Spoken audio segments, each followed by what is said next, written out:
అందరికీ నమస్కారం. నా పేరు ప్రసన్న. మీరు చూస్తున్నది ప్రసన్న వదనం. మనం పెళ్ళిళ్ళు గానీ, ఫంక్షన్‌లకి గానీ ఎళ్తే మార్నింగ్ బ్రేక్‌ఫాస్ట్‌లో తప్పకుండా ఉండేదండి జారుప్మా. ఆ జారుప్మా ఇప్పుడు తయారీ విధానం చూద్దామండి. చాలా సింపుల్ అండి చేసుకోవడం. అందరికీ తెలిసిన విషయమే. ముందుగా స్టవ్ వెలిగించుకొని ఒక పాన్ పెట్టుకొని ఆయిల్ తీసుకోండి. అందులో జీలకర్ర, శనగపప్పు, మినపప్పు, ఆవాలండి. ఇవి వేస్తే సరిపోతాయి. ఎవరికన్నా పల్లీలు ఇష్టమైతే వేసుకోండి. అది వేస్తే కొంచెం రెడ్ కలర్‌లో వస్తదండి ఉప్మా. చాలామందికి వైట్‌గా ఉంటేనే ఇష్టపడతారండి. తర్వాత కరివేపాకు వేసుకోండి. ఇప్పుడు మనకు కావాల్సినవి ముందుగా తరిగి పెట్టుకున్నాము.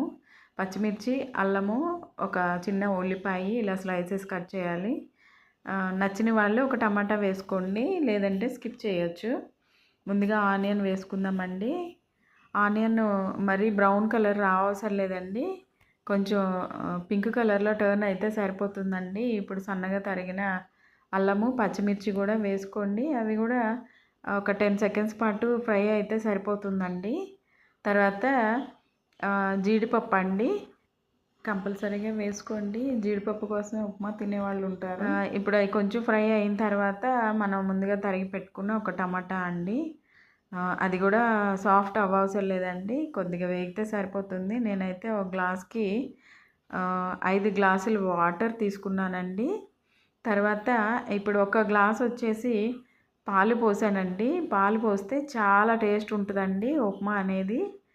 ఒకసారి ఈ విధంగా ట్రై చేసి చూడండి. దీనికి సరిపడా సాల్ట్ తీసుకున్నానండి. ఉప్మా అంటే ఇష్టపడని వాళ్ళు కూడా చాలా ఇష్టంగా తింటారండి. ఇప్పుడు ఒక గ్లాస్ పాలు పోసానండి. మీరు ఒట్టి నీళ్ళతో చేసిన దానికిను పాలు కొద్దిగా గ్లాస్ వేసిన దానికి చాలా తేడా ఉంటుందండి. ఒకసారి ఈ విధంగా ట్రై చేసి చూడండి. ఇప్పుడు మనం రవ్వ ముందుగా ఫ్రై చేసుకున్నానండి. లేదంటే మామూలుగా అయినా వేసేసుకోవచ్చు. వేసేటప్పుడు మాత్రం స్పూన్ తోటి కలుపుకుంటూ వేసుకోవాలండి. లేకపోతే ఉండలు కట్టేస్తుంది కదా. చూడండి ఇలా అయింది కదా. ఈ ఈ టైంలో మనం మూత పెట్టి ఉడికించామంటే కొంచెం దగ్గర పడుతుందండి. రవ్వ కూడా చక్కగా ఉడుకుతుంది. చూడండి చాలా బాగుంది కదా.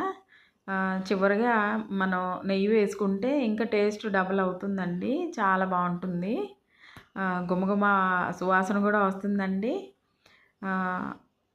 మీరు కనుక నా వీడియోస్ ఫస్ట్ టైం చూస్తున్నట్లయితే ప్లీజ్ ఒకసారి వీడియోస్ అన్నీ చూడండి. మీకు నచ్చినాయి అని అనుకుంటే ప్లీజ్ సబ్స్క్రైబ్ చేసుకోండి, ఫాలో అవ్వండి, లైక్ చేయండి, కామెంట్ చేయండి, మీ ఫ్రెండ్స్ అండ్ ఫ్యామిలీ మెంబర్స్కి షేర్ చేయండి.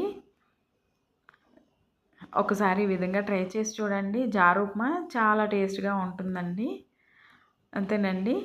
ఇప్పటి వరకు వీడియో చూసినందుకు ధన్యవాదాలు.